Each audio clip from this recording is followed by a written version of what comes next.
Sekarang coba perhatikan satu negara ini, yang sholat dibanding tidak sholat, banyakan mana? Terlalu besar mungkin, satu provinsi Sulbar aja. Yang sholat dibanding tidak sholat, banyakan mana? Satu kabupaten aja, Mamuju, kota Mamuju aja, banyakan mana? Sholat tidak sholat? Satu kecamatan aja nih, atau satu kelurahan aja nih, satu masjid Anhar ini saja nih. Coba perhatikan, banyakan mana yang sholat dibanding sholat? Nabi SAW bersabda, as-sholatu imaduddin. Sholat ini adalah tiang agama. Siapa menegakkan sholat, menegakkan agama. Siapa meninggalkan sholat, meruntuhkan agama. Kalau ada satu bangunan dibuat, 100 orang buat bangunan, 20 orang menaikkan, 80 orang meruntuhkan, kira-kira bisa naik nggak bangunan ini? Bangunan bukan naik ke atas, berlobang ke bawah. Maka tidak heran kalau negeri ini berhutang. Padahal negeri ini kaya raya. Beda dengan negeri sahabat. Negeri sahabat gersang, sejauh mata memandang batu, pasir, kering kerontang. Negeri ini hijau royo-royo, gunungnya besar, mengandung emas, mengandung minyak, mengandung batu bara. Lautannya luas, di pinggir-pinggir laut itu ada udang, ada bukang.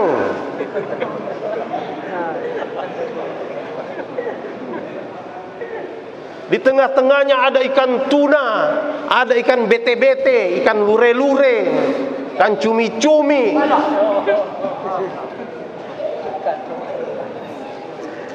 Hai. Di dasarnya lagi ada mutiara. Aneh sekali kenapa negeri ini berhutang. Apa yang salah? Kalau dengar kata wali kota Bengkulu Haji Halim Hasan, karena gunung didaki, lautan diseberangi, masjid dilewati.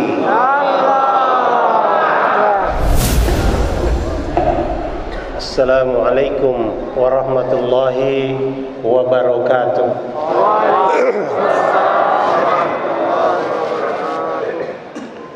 Saya tidak melihat semuanya menjawab dengan semangat. Padahal mengucap salam itu hukumnya sunnah, tapi menjawabnya adalah wajib. Saya doakan yang menjawab dengan ikhlas dan semangat supaya dipanjangkan umurnya, diberkahkan rezekinya, kalau sakit disembuhkan, kalau ujian diluluskan, kalau berhutang dilunaskan hutangnya, kalau masih jomblo segera dipertemukan jodohnya, kalau sudah menikah agar segera diberi anak. Assalamualaikum warahmatullahi wabarakatuh.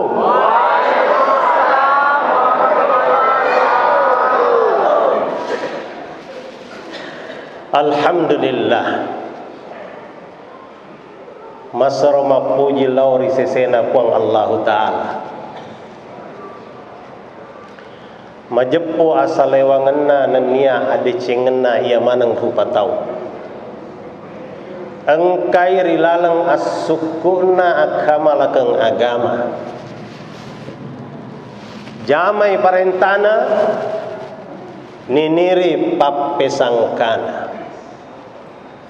Sesungguhnya kejayaan, kebahagiaan manusia hanya ada dalam amal agama yang sempurna. Taat perintah Allah, ikut sunnah Rasulullah Sallallahu Alaihi Wasallam. Yang saya muliakan seluruh pengurus masjid Nurul Anhar Mamuju, Ketua DKM, Imam, Bilal, Khotib, Warim, dan seluruh Anang Gurutta, seluruh jemaah masjid,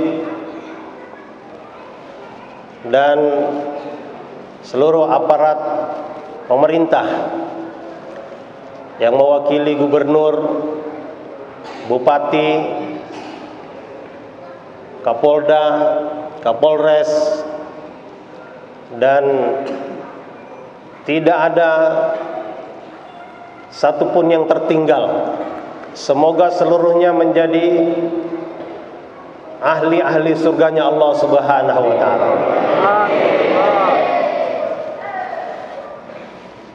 Dua hari yang lalu kami ke Kaluku,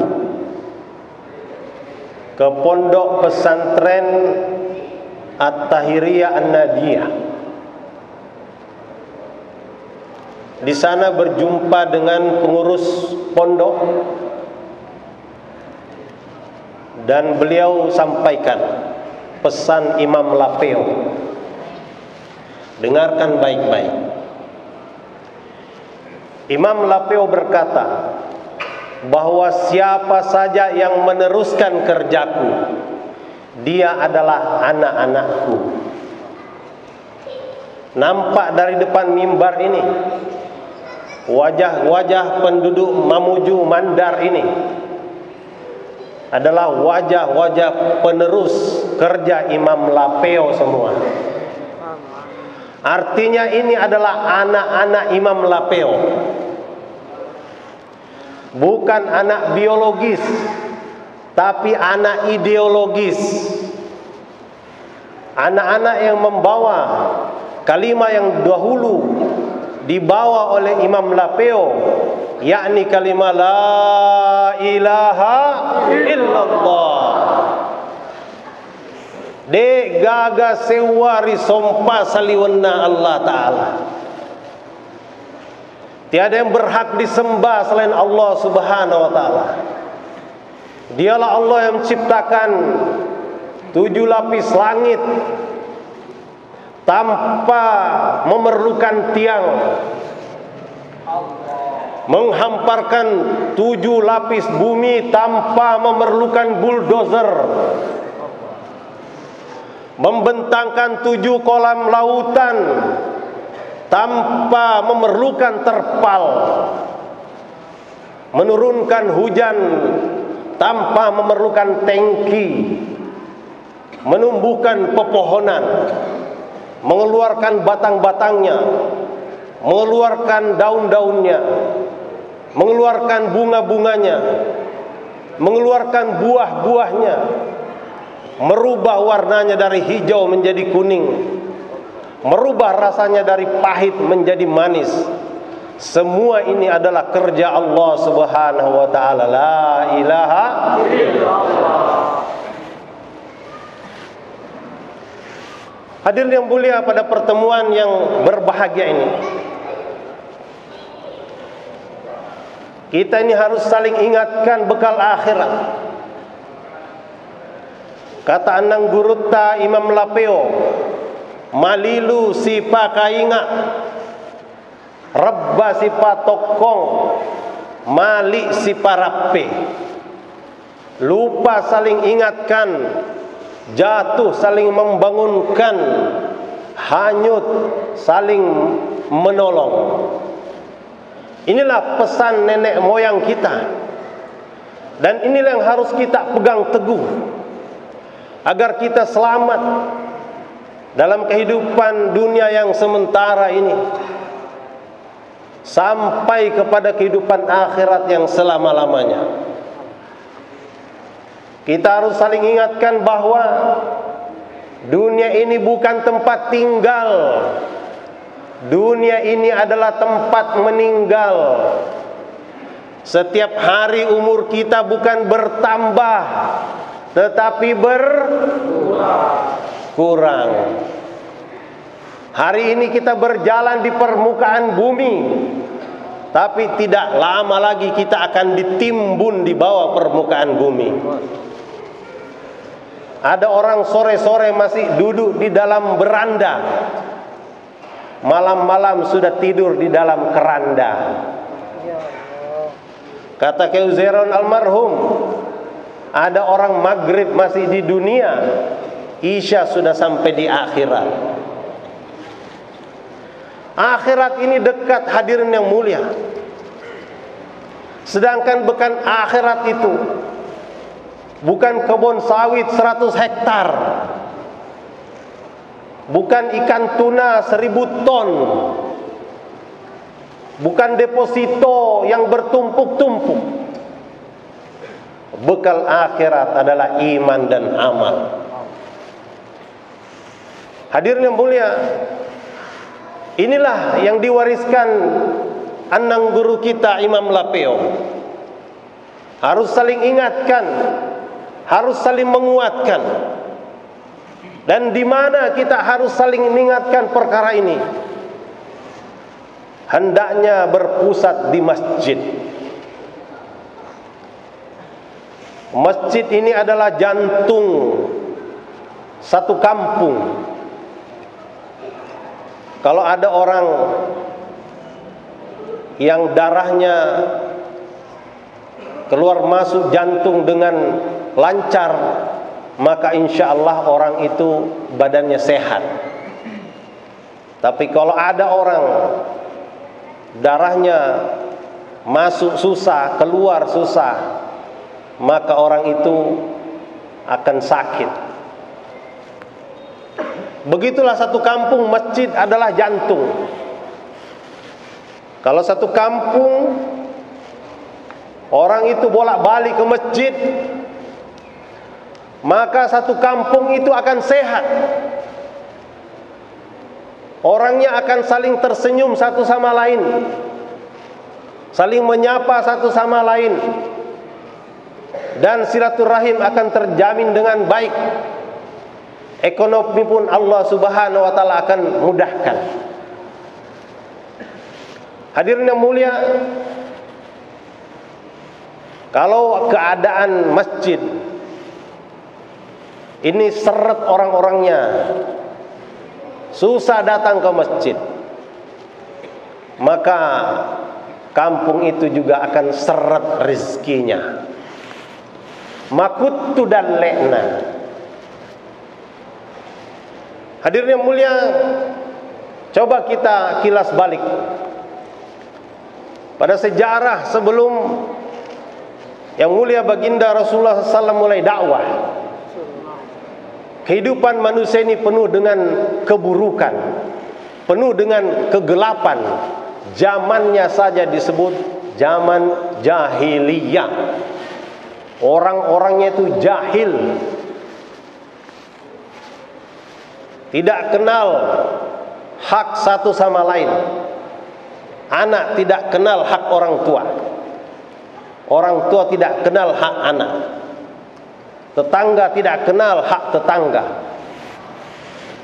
Ayam tetangga lewat kadang-kadang dianggap ayam dia, kambing tetangga lewat kadang-kadang dianggap kambing dia, unta tetangga lewat kadang-kadang dianggap unta dia. Kadang istri tetangga lewat juga dianggap istri dia. Namanya zaman jahiliyah.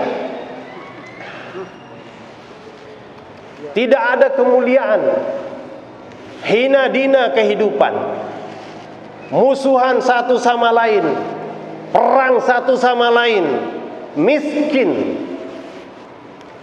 Tapi hadirin yang mulia, baginda sallallahu alaihi wasallam datang mengajak mereka untuk taat kepada Allah Subhanahu wa taala. Orang-orang jahil ini diajak untuk taat kepada Allah Subhanahu wa taala. Maka singkat cerita berubah kehidupan, hadirin yang mulia. Yang jahil berubah jadi alim, yang hina berubah jadi mulia, yang musuhan berubah menjadi kasih sayang, yang perang berubah menjadi damai, yang miskin berubah menjadi kaya raya. Hadirin yang mulia, Nabi SAW mengajak taat kepada Allah, dan Saya sebut teknologi untuk merubah kehidupan mereka, namanya teknologi iman. Teknologi la ilaha illallah. Inilah yang merubah kehidupan mereka, sehingga dalam masa yang singkat, yang tadinya miskin berubah jadi kaya raya. Sehingga dikatakan, Pak Cecep almarhum sering menggambarkan, ketika zaman Sayyidina Umar datang kekayaan ke kota Madinah dari Rom dan Parsi sebesar 3 miliar dinar. Berapa 3 miliar dinar itu? 1 dinar sama dengan 4 juta rupiah. 4 juta kali 3 miliar sama dengan 12.000 triliun. Bukan sedikit uang 12.000 triliun itu. Saya dengar satu negara ini NKRI berutang hanya 7.000 triliun. Uang sahabat 12.000 triliun. Padahal jumlah sahabat sedikit, sekitar 124.000. Hadirin yang mulia, kalau uang 12.000 triliun itu dibagi kepada setiap sahabat, maka setiap satu orang dapat jatah 96,7 miliar. Bayi baru lahir langsung dapat buku tabungan. Ini uang kamu 96,7 miliar. Kamu boleh pakai sekolah, kamu boleh pakai dagang. Engkongnya mau mati, latoknya mau mati. Latok simpan ini, warisan untuk kamu 96,7 miliar. Bukan sedikit itu, 96,7 miliar.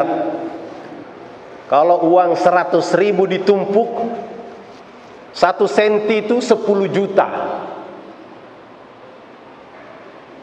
Kalau 100 juta 10 senti.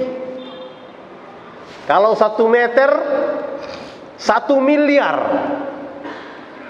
Kalau 96,7 miliar, berapa meter itu? 96,7 meter.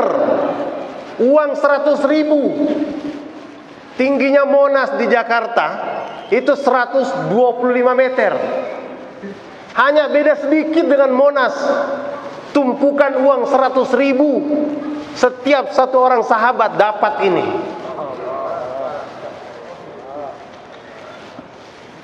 Sejahtera kehidupan sahabat. Apa yang mendatangkan kesejahteraan dalam kehidupan mereka? Apa mereka bertani begitu hebat? Apa mereka berdagang begitu hebat? Apa mereka ke laut, menyelam ke dasar laut begitu hebat? Tidak. Sahabat bertani biasa-biasa saja. Sahabat berdagang biasa-biasa saja. Sahabat nih menjadi pejabat biasa-biasa saja. Yang luar biasa dalam kehidupan sahabat adalah apabila azan berkumandang, Allahu Akbar, Allahu Akbar.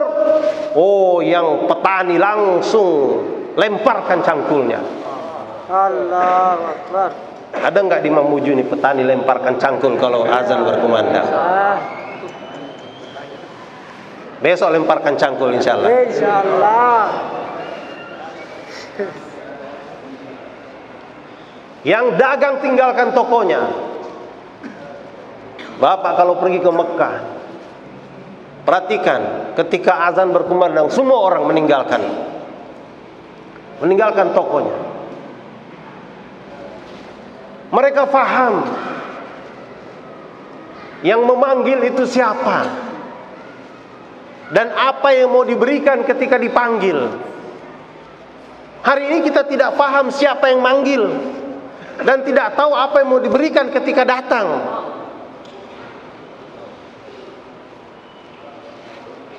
Maka hadirin yang mulia, Imam Lapeo ajarkan, kalian harus maca, kalian harus cerdas, kalian harus pinter mengenal siapa yang memanggil.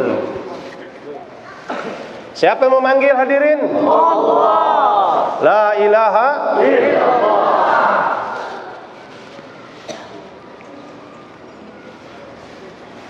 Hadirin yang mulia, hari ini kalau dagangan masih dibuka, sementara di masjid sudah ada sholat sedang berlangsung, maka ada namanya polisi syariah di Saudi. Itu akan tangkap orang itu, dendanya 5.000 real. Siapa yang baru-baru pergi umroh? Berapa satu real ya? Lebih kurang 4.000. 5.000 kali 4.000 berapa? 20 juta. Kalau satu kali terlambat sholat berjamaah, dendanya 20 juta. 5 kali 100 juta. Ini hari ini. Ada polisi-polisi muda tadi ketemu saya. Bagaimana Pak Polisi, siap? Denda 20 juta orang yang tidak datang sholat berjamaah.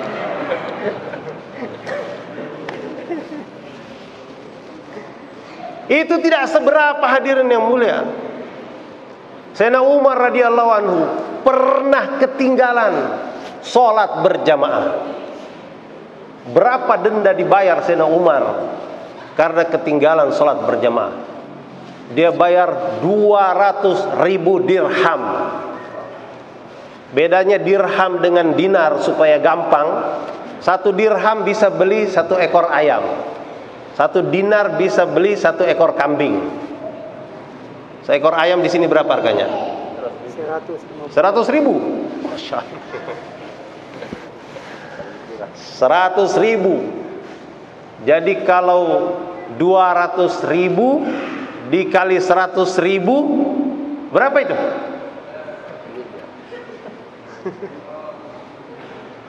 Mana kalkulator? Ada nggak di sini yang pernah membayar denda? Bayar denda ketinggalan sholat berjamaah 100.000 rupiah saja.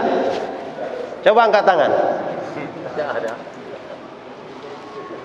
Oke, sekarang coba angkat tangan siapa yang pernah ketinggalan sholat berjamaah. Coba. Yang pernah ketinggalan sholat berjamaah. Mulai besok kalau ketinggalan sholat berjamaah, denda 100.000.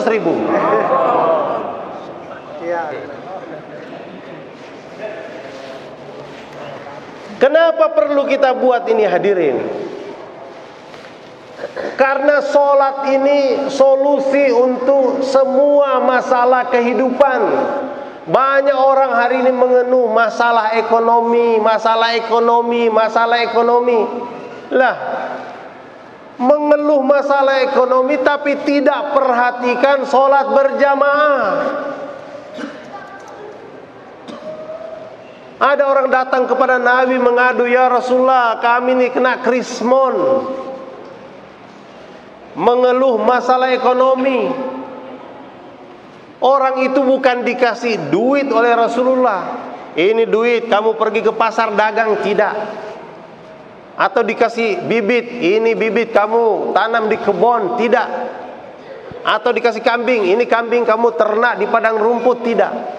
Nabi bacakan ayat, wa'mur ahlaka bis sholah, perintahkan keluargamu sholat, suruh buenemu masumpajang, suruh anakmu masumpajang. Nabi menghubungkan ekonomi dengan sholat, karena Allah sendiri yang menghubungkan ekonomi dengan sholat. Dalam surat Az-Zariyat, surat 51-22, wa fis samai rizqukum wa ma tu'adun. Di langit diletakkan rezeki kamu. Ya Allah. Allah memberikan bocoran. Rizki itu ditaruh di mana? Di langit. Di langit.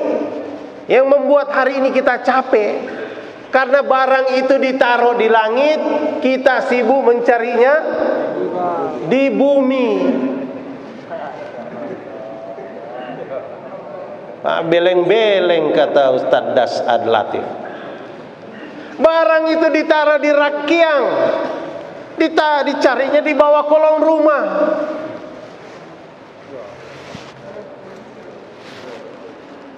Apa yang salah? Apa kita kekurangan sarjana ekonomi? Setiap tahun 200.000 sarjana ekonomi kita wisuda di Republik Indonesia. Doktor ekonomi, profesor ekonomi.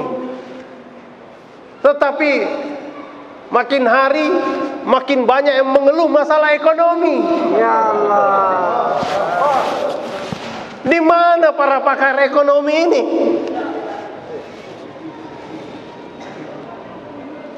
Allah kasih tahu rizki itu di langit.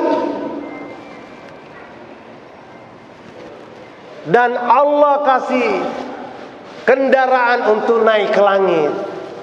Allah kasih tangga untuk naik ke langit. Allah kasih eskalator untuk naik ke langit. Allah kasih lift untuk naik ke langit. Namanya solat. As-solatu mi'rajul mu'minin. Allah. Solat ini mi'rajnya orang beriman. Sekarang coba perhatikan satu negara ini. Yang solat dibanding tidak solat, banyakan mana?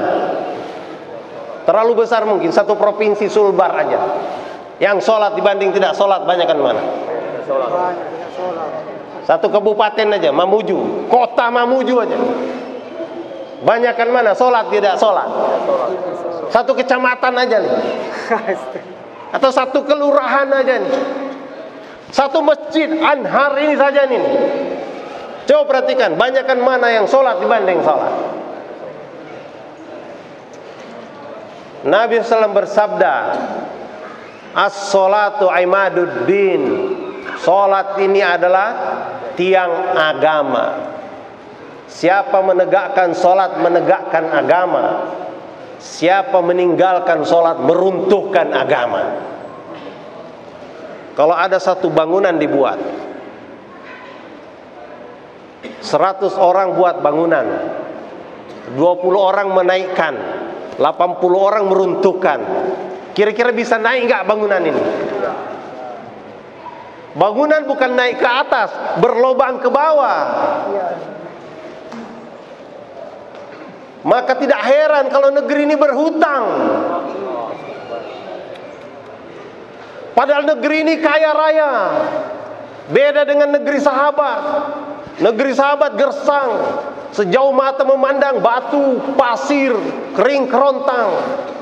Negeri ini hijau royo-royo, gunungnya besar, mengandung emas, mengandung minyak, mengandung batu bara.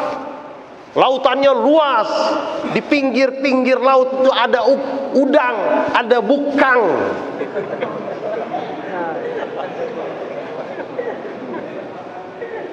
Di tengah-tengahnya ada ikan tuna, ada ikan bete-bete, ikan lure-lure, ikan cumi-cumi.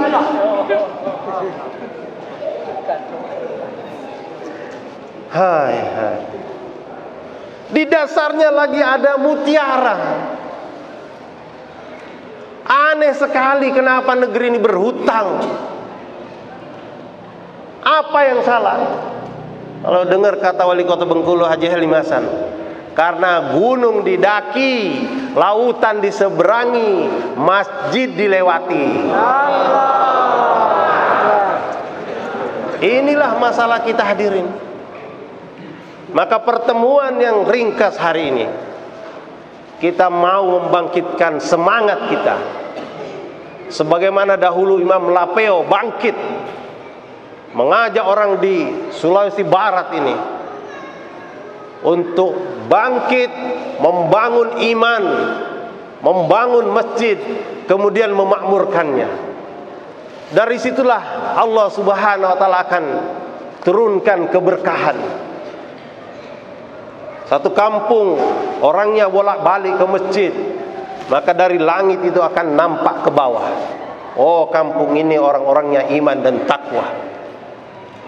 Janji Allah Ta'ala, walau anna ahlal qura amanu wattaqau lafatahna alaihim barakatin minas sama'i wal ard. Satu kampung, apabila orang-orangnya ini iman dan takwa, maka Allah akan bukakan keberkahan dari langit dan bumi. Kalau keberkahan datang hadirin, maka kehidupan akan jadi mudah.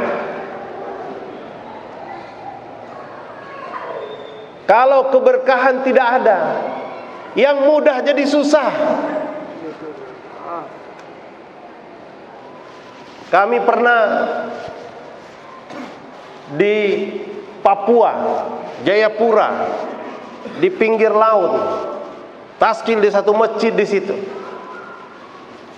Nelayan-nelayan Bugis di situ, dia sampaikan dulu, ketika belum datang maksiat di tempat ini, kami memasang jala di tepi-tepi laut, di pinggir-pinggir batu karang.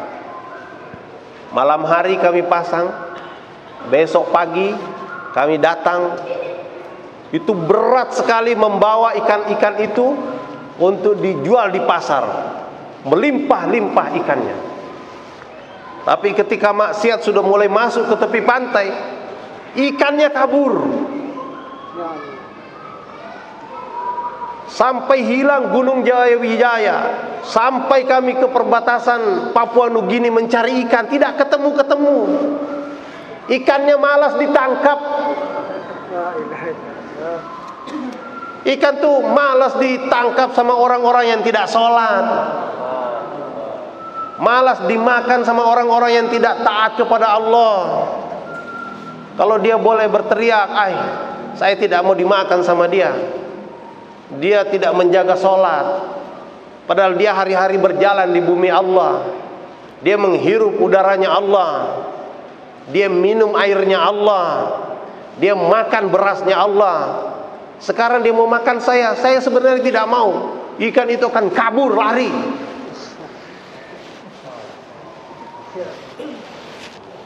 Sahabat dahulu tidak. Dunia ini tunduk kepada mereka, karena Allah perintahkan, ya dunia ikhdimi man hadamani.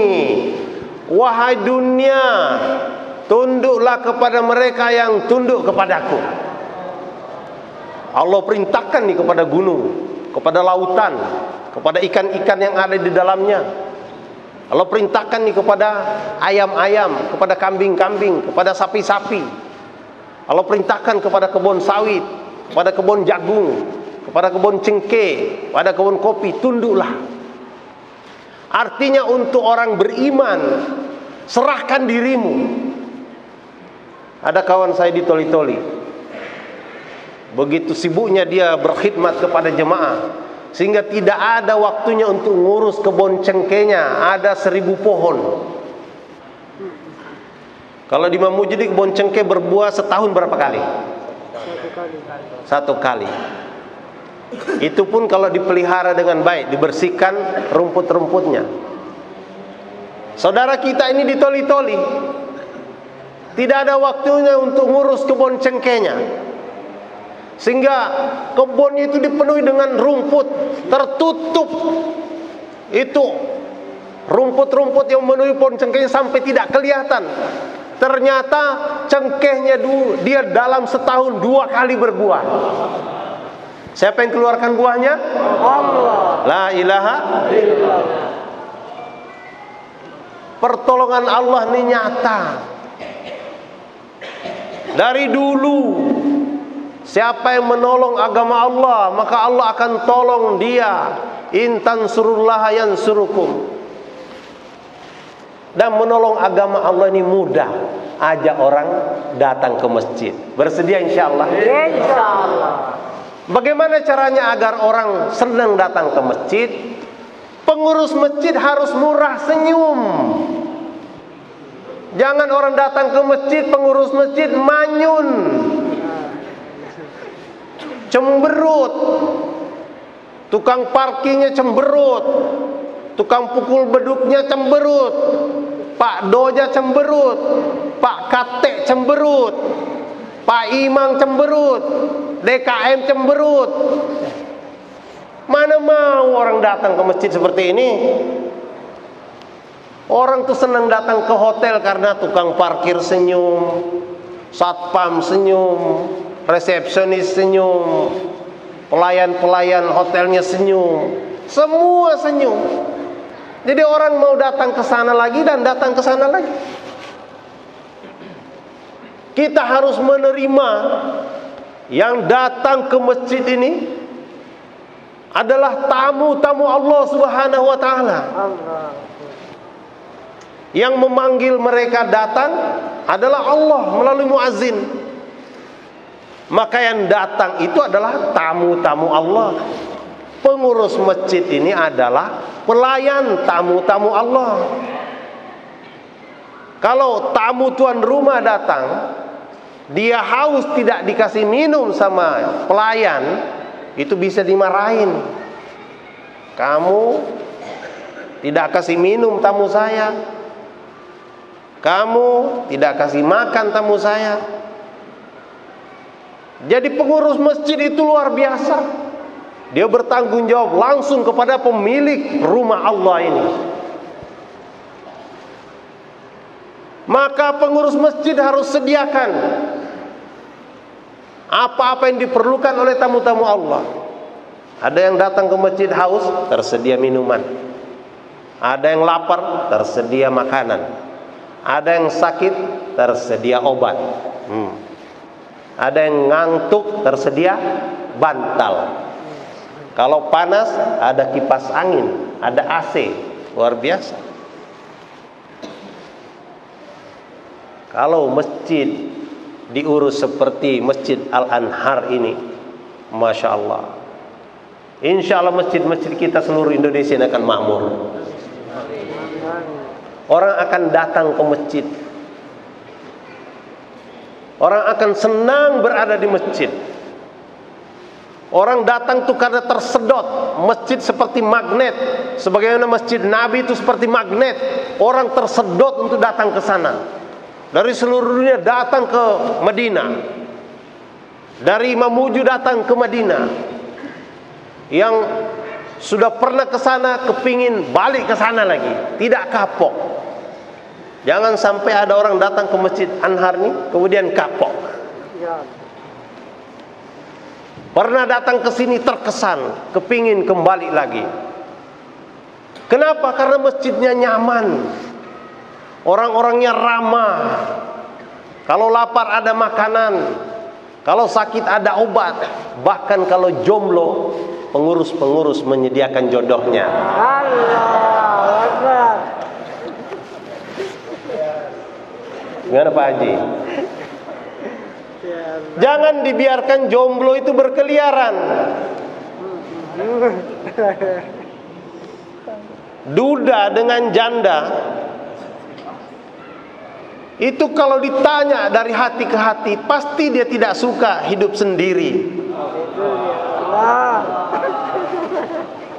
Maka Pak Imam harus memanggil mereka, selesaikan urusan mereka. Bahagia.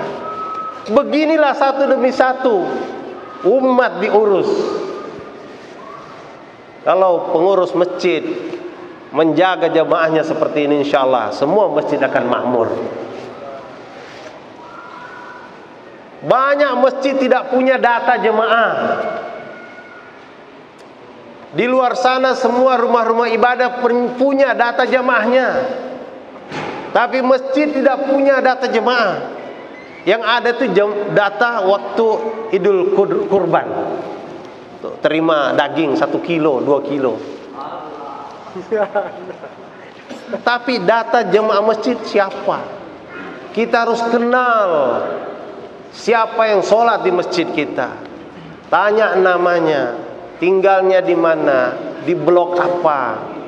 Kenalan satu sama lain. maka ini akan mendatangkan kasih sayang. Kata Nabi SAW, kalau engkau mencintai saudaramu, tanya namanya dia siapa. Tanda cinta kepada saudara muslim, tanya namanya siapa. Bersedia insyaallah? Insyaallah.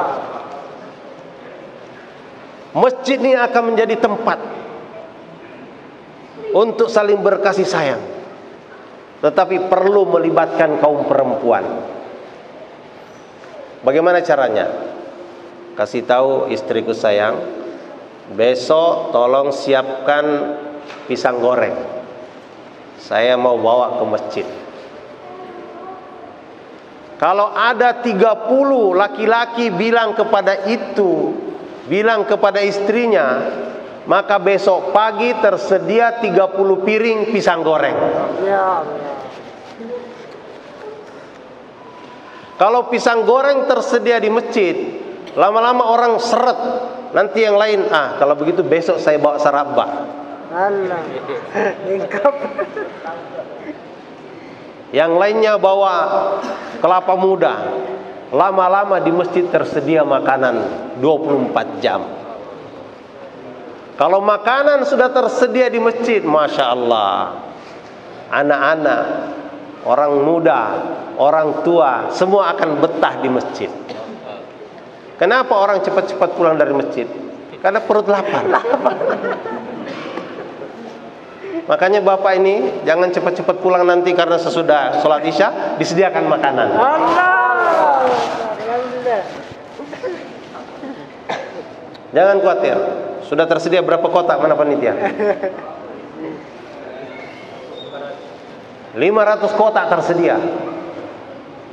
Masya Allah.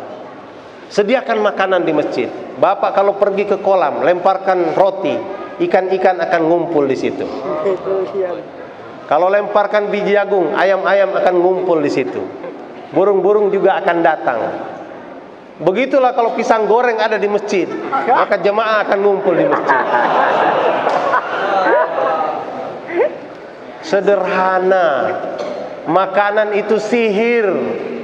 Singa yang liar di hutan itu dikasih makan, kasih makan, kasih makan, itu jadi jinak itu singa yang liar itu. Ya Allah. Ikan lumba-lumba itu kalau mau disuruh atraksi, itu harus dikasih makan dulu. Kalau sudah dikasih makan, bola api dia loncati. Allah. Ini kalau jamaah masjid dikasih makan 4 bulan dia keluar dengan Allah Ta'ala.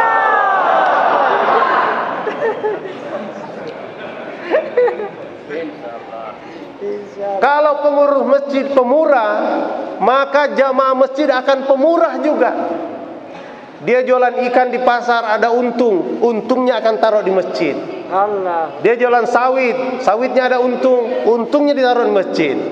Dia jualan coklat, cengkeh, ada untungnya, untungnya ditaruh di masjid. Kalau pengurus masjid pemurah. Tapi kalau pengurus masjid seke, understand seke? Yes. Tiap waktu sholat dimintai duit, tapi mau minum aja tidak ada. Lapar tidak ada makanan. Mau masuk masjid dikunci pintunya. Mau masuk WC, WC-nya digembok. Maka jamaah masjid juga bakal lebih sekek lagi. Hidup ini berbalas pantun. Ini adalah fakta. Karena itu hadirnya mulia. Kalau kita ingin makmurkan masjid supaya Allah Ta'ala rubah kehidupan kita, maka pengurus masjid harus pemurah, murah senyum, murah tangan, membantu, menolong, dan menyelesaikan masalah-masalah umat yang ada di sekitar masjid. Semua bersedia insyaallah. Dan untuk latihan perkara ini, latihan saja, itu tidak perlu lama-lama, 3 hari saja. 3 days in the path of Allah Subhanahu wa Ta'ala will change everything. Telung ngesomi 3 hari saja akan merubah segala-galanya. Maka siapa yang niat insya Allah? Insya Allah. Mari Pak, bismillah. Coba dulu.